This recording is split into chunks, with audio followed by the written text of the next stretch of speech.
Good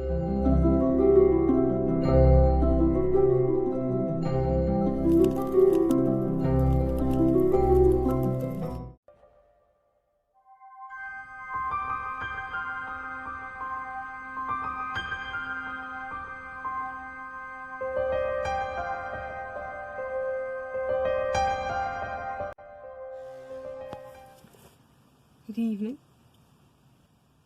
I hope you've all had busy days, not being at school. I have a story for you tonight. It's a story of adventure, and it's a story of magic for those who wish to hear it. And it's called The Weirdstone of Brisingamen, and it's set around Manchester, in fact.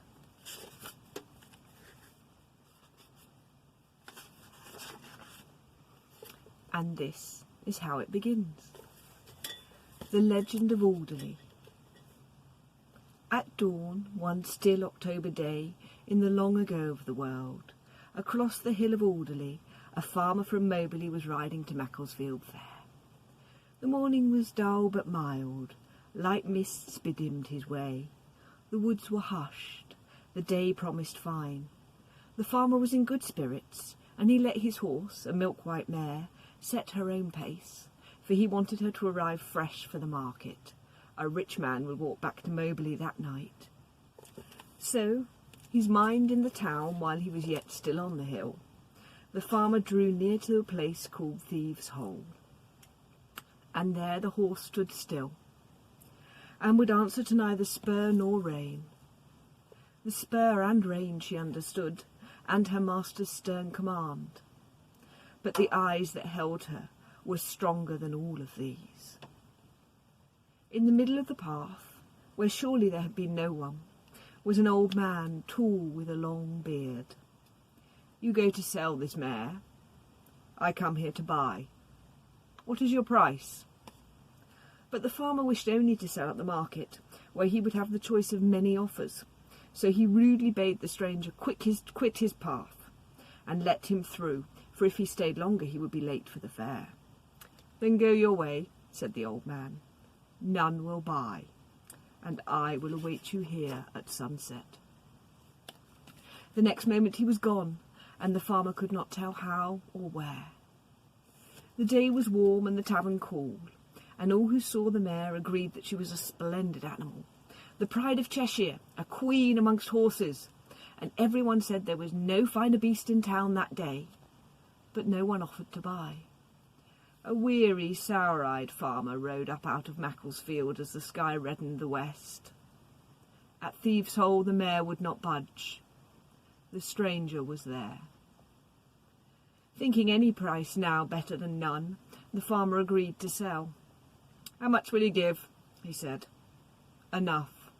Now come with me." By Seven Fairs and Goldstone they went, to Stormy Point and Saddle Bowl, and they halted before a great rock, embedded in the hillside.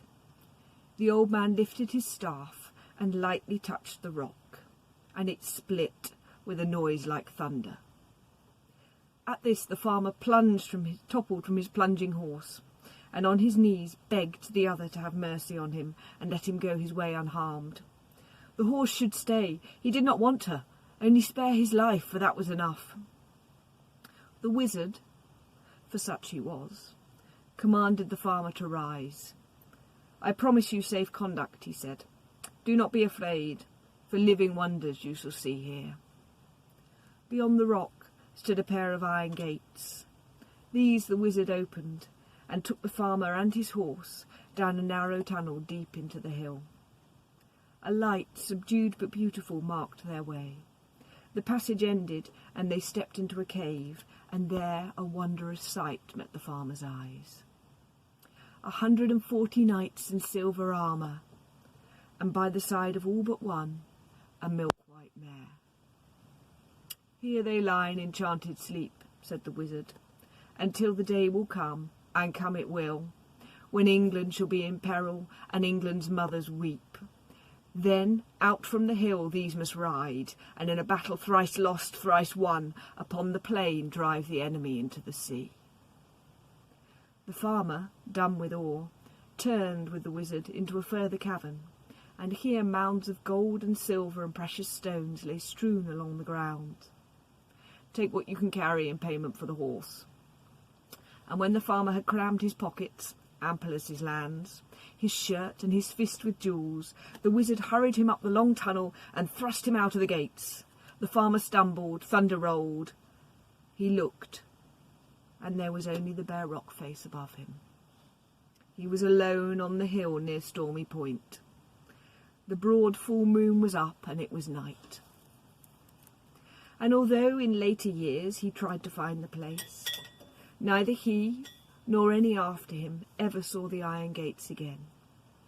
Nell Beck swore she saw them once, but she was said to be mad, and when she died they buried her under the hollow bank near Brindlow Wood in the field that bears her name to this day. Tomorrow, Highmost Redmony, Chapter 2. Good night.